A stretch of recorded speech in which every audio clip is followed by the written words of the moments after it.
So the Big 12 Conference is obviously getting a team into the college football playoff, but I am no longer convinced that the committee will do the right thing and put the Big 12 champion in as the number 4 seed and get a bye over Boise State. I am starting to believe that it is Boise State who will get the final bye if they win the Mountain West Championship game this weekend. I'm Pete Mundo. We're Heartland College Sports. We cover the Big 12 Conference, and we appreciate you being here. The college football playoff rankings came out on Tuesday night, and, of course, the final rankings before championship weekend, and I continue to have major problems with how the Big 12 is being treated by the playoff committee. So here are the rankings right now when it comes to the Big 12. And by the way, if you're just joining us, please subscribe to the channel. That's all I ever ask of you. Subscribe to the channel. Thank you, thank you, thank you for doing that and for being a part of the show. And same thing on the podcast, Apple, Spotify. Drop that 5-star rating and review. So appreciate the time on that. So Arizona State comes in at 15, Iowa State 16, BYU is 18, and Colorado is 23. So 4 Big 12 teams ranked this week. K-State falls from the rankings. So you've got 15 and 16 meeting for a conference championship. Here's the problem. Boise State is up at number 10, 5 spots ahead of Arizona State. And it's not like I can sit here and say to you, well, the Big 12 champ's going to have a much better win than Boise, so obviously they'll jump Boise. UNLV is ranked right now at number 18. That's who Boise State is playing this week. Number 20, excuse me. So if Boise State gets, let's say, a touchdown victory over UNLV, and then Iowa State beats Arizona State by a touchdown, or Arizona State beats Iowa State by a touchdown, either way, is the committee going to move the Big 12 champ in that scenario up over Boise State? Based on what I'm seeing, I don't believe they're going to do it. I don't think it's going to happen. So as Scott is already chiming in on the YouTube channel, Big 12 fans, or at least Arizona State and Iowa State fans, should be UNLV fans this weekend. That is absolutely true, Scott. You're right about that. That's what basically has to happen for the Big 12 to get a bye in this college football playoff. Because remember, the top 4 seeds get the top 4 conference champions get the byes. Do I love that format? The more I think about it, no. Because what it also is doing is creating a weird situation where teams are getting to stay home, know they're in the college football playoff, and not have to play a game this weekend. Now, you might say, well, hey, the teams who are playing are going to get a bye. Okay, so they get a bye, but they're playing this game, right? And how much is that really worth in the end when you stack it up? I'm just throwing it out there that I don't know if these byes are all they're being hyped up to be.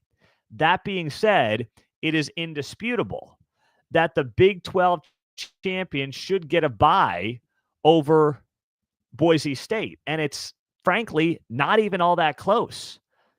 But the committee is not giving, for some reason, a heck of a lot of love to the Big 12 right now. And it's infuriating because the Big 12 is basically being punished for having parity. But you're telling me that Boise State, who's still living off a loss to Oregon, is going to compete the way it did in the Mountain West and the Big 12? I don't see it. And I'm not overhyping the Big 12. I'm not trying to do that by any stretch of the imagination. But look at what the committee is supposed to do this based on. It's supposed to do this based on what? Strength of schedule. That is supposed to be one of their top criterias. Strength of schedule. Boise State is 86. Iowa State is 68. Arizona State is 72. And you might say, well, heck, they're all weak. SMU is 75. Notre Dame is 57. Indiana is 65. Oregon is 60. So spare me the whole, the Big 12's not much better than the Mountain West. I just listed off multiple teams who are all going to the playoff. Oregon, Notre Dame, Indiana, and SMU, who have strength of schedules outside the top 50.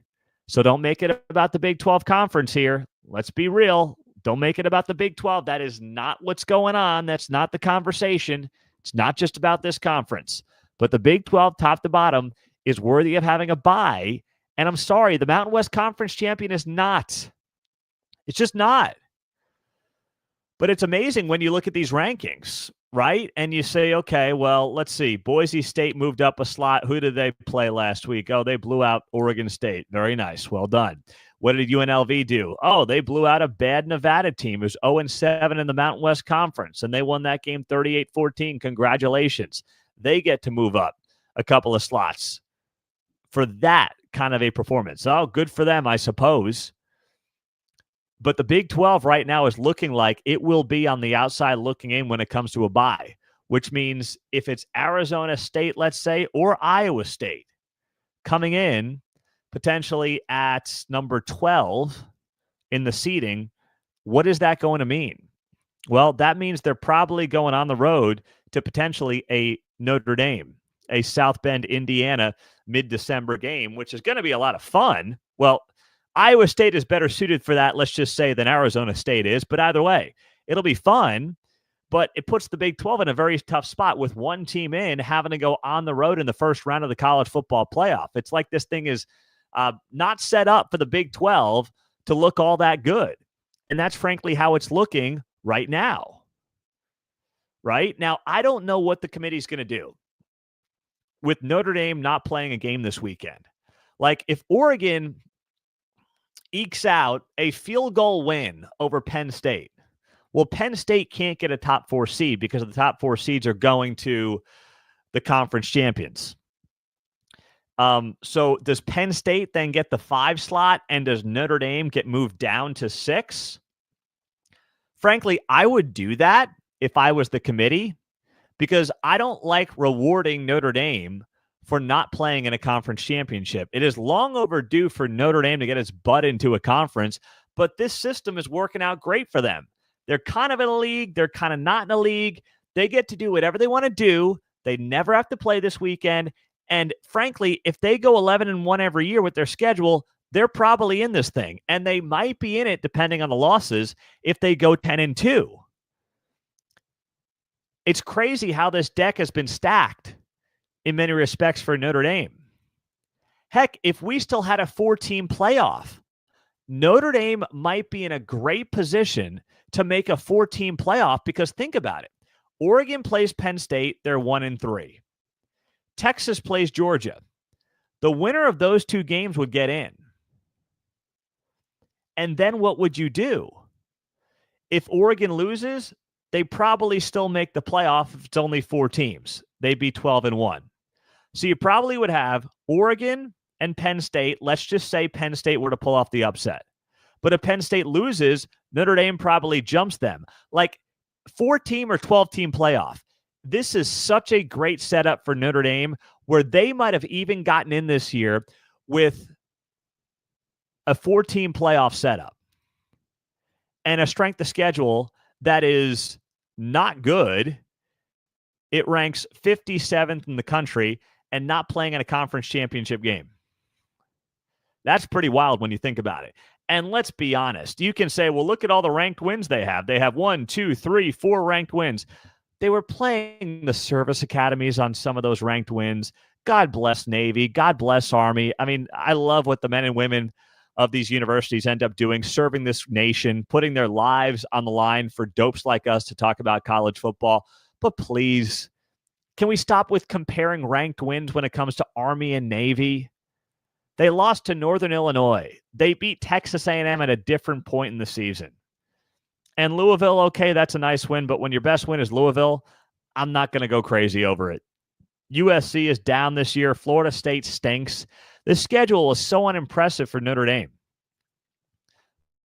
But they might have gotten into a 4-team playoff this year. That's how this thing is set up.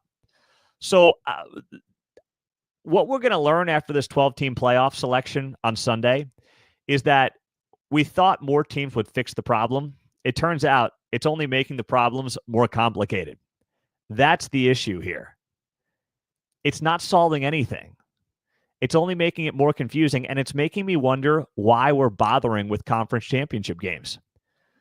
Maybe just skip them. Crown a regular season champ, maybe co-champs if you have to, or go through tiebreakers, whatever you want to do, and just get right to the playoff. What's the point of this thing this weekend?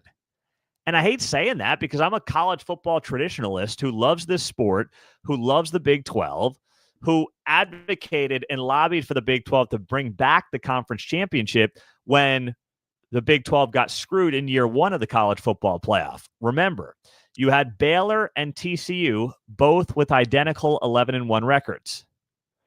Baylor had the head-to-head in that crazy game against TCU 10 years ago, but then Baylor had a bad loss to West Virginia. There was no Big 12 championship game. What happened? Well, the committee justified putting Ohio State in because they had that 13th data point. If I have to hear that word again, I'm going to go crazy.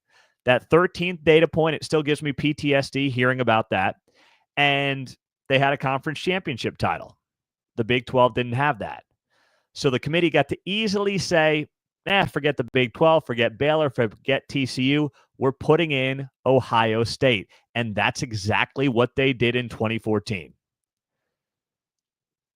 And now you've got kind of the reverse going on here, where playing in a conference championship game could end up hurting some teams in some respects. Whereas when you look at the data right now, 1, 2, 3, 4, 5, 6 teams, according to ESPN's odds, have a 99% chance to make the playoff. Notre Dame, Oregon, Texas, Penn State, Georgia, Indiana, Tennessee, and Ohio State all have odds greater than 96%. The first 6 I listed have odds over 99%. Tennessee's at 98%. Ohio State's at 96%. SMU at 69%. Boise State at 68%. Iowa State is at 55%. And Arizona State is at 43%. Now, I do want to bring someone up here on the show, and I've been wondering about this. It first came up on the Heartland College Sports Forums page. There is a thread on the Heartland College Sports Forums about this that I want to run by you, and I'll share it with you here on the show. All right, it was a blind comparison between two programs, Team A and Team B. Team A is 10-2. They have a strength of record that's 12th in the country. Their losses are to ESPN SP Plus numbers 39 and 51, and their best win is against SP Plus number 12. That's one of the ways that ESPN ranks its teams. Team B, 10-2, number 14 strength of record. Losses to number 50 and 59. Best win against number 18. Team A sounds better, right? Just based on those data points. Neither team is playing in a conference championship game. Which one are you taking for the playoff? Well, the better team with the better strength of record, with technically better losses, and with a better win, a better best win, is BYU. The other team is Miami. Meantime, what are we talking about? What are the national talking heads talking about? About how Miami should be able to get in as an at-large in the college football playoff. The problem for them right now is they're probably on the outside looking in because Alabama got ranked ahead of them at number 11. Miami's number 12. Now, you might say, well, Miami's number 12. That's okay, right? It's a 12-team playoff. No, because the Big 12 champion is going to get in to the college football playoff, taking away a spot from one of these top 12 teams, which is likely to be that number 12 team in Miami because there's no Big 12 team right now ranked inside that top 12. And the College Football Playoff Committee chairman said that for the teams who aren't playing, he's not changing around their rankings. He's not going to move them right now. So odds are Miami is going to get squeezed in favor of Alabama. Now, whether or not that's right or wrong, obviously, we focus more on the Big 12, but I'm just going to say this. No one's talking about BYU being on that bubble, and it was first posed on the Heartland College Sports Forums, which I would love for you to sign up for. We've got Big 12 fans hopping on there every day, sharing their inputs and opinions. You've got folks from both Big 12 championship teams talking about, going down to Arlington this weekend. So just hop on there. It's free. It's fun. There's nothing to it. Just sign up. We're not looking for any information from you, just a good way to interact with other Big 12 fans. But that was the first time I thought about BYU and why, well, should they be on the bubble? And when you do that blind test between BYU and Miami, suddenly you say to yourself, well, why isn't BYU on the bubble with these other teams? Why aren't we talking about BYU in the same way we're talking about Miami, Alabama, Ole Miss? Heck, I mean, look at it. BYU, okay, they got a couple of tough losses, but I would argue that based on the way that Kansas was playing and Arizona State playing, they're better than Alabama's losses, at least the one to Vanderbilt, for crying out loud, and maybe the Oklahoma one too. Oklahoma stunk it up this year, and Alabama got blown out by 3 touchdowns. It's not like they lost in a last-second field goal to OU. It wasn't even close. The SEC bias is undeniable right now by this college football playoff committee. It's one thing to just say, hey, here's the deal. All right. The college football playoff committee is going to favor the SEC because of, well, bias. There's nothing else to it. I would rather SEC fanboys just admit that at this point than sit there and try to convince you that no, that's not what's going on. Like, we all see what's happening with our own 2 eyes here. It's not difficult to see. It's largely undeniable. And you'd have to be blind by your SEC blinders to not see what is happening right in front of us here. So also, this is a good point, and it's a comment on YouTube from Mr. Monkey Says. If SMU loses, they should be below BYU if they lose in the ACC championship. They played each other and BYU won. Does the regular season matter? That's a very fair question to ask. What's the point if you're BYU in scheduling some of these games, or anybody for that matter? If the head-to-head wins are not going to benefit you, then what's the point? But here's the weird part for the College Football Playoff Committee. They seem to benefit certain teams. Early season games seem to benefit Notre Dame. Well, look at the win over A&M. Not sure they'd beat A&M today, but neither here nor there. They get the benefit of the doubt for some reason for that early season game. Right? And I don't understand that. Boise State is getting the benefit of the doubt for an early season loss, for crying out loud. Meantime, you look at the Big 12 and you say to yourself, where is their benefit of the doubt? Where is it coming in anywhere for the Big 12 conference where one of their teams is getting the benefit of the doubt? I know BYU has lost 2 of their last 3. I get it. I understand that. You and I both get it. We all understand it. And I also know that BYU struggled with some bad teams. Oklahoma State and Utah stand out above the rest. So, I'm not taking that away.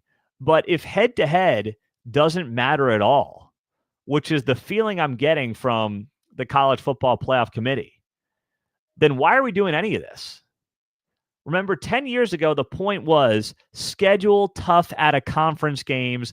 The committee will reward you.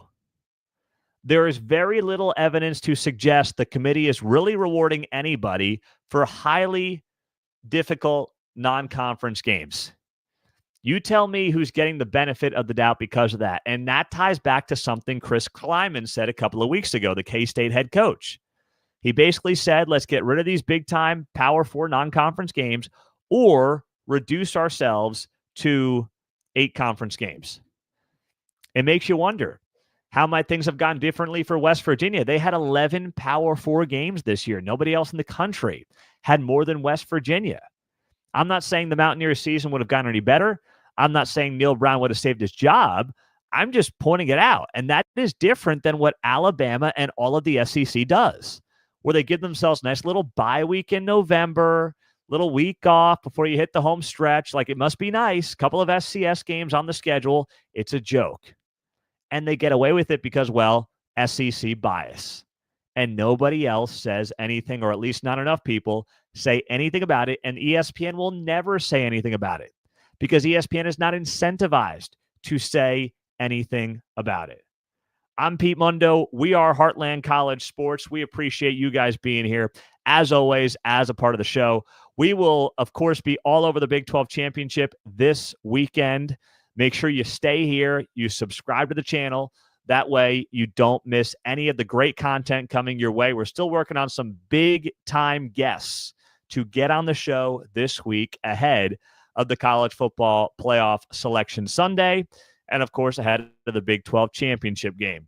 Hope you have a great rest of your day. Make sure you're subscribed. Hit that thumbs up on the video. 5-star rating on the Apple Podcasts or Spotify. Thank you, guys. Go Big 12. We'll talk to you soon. Have a great day.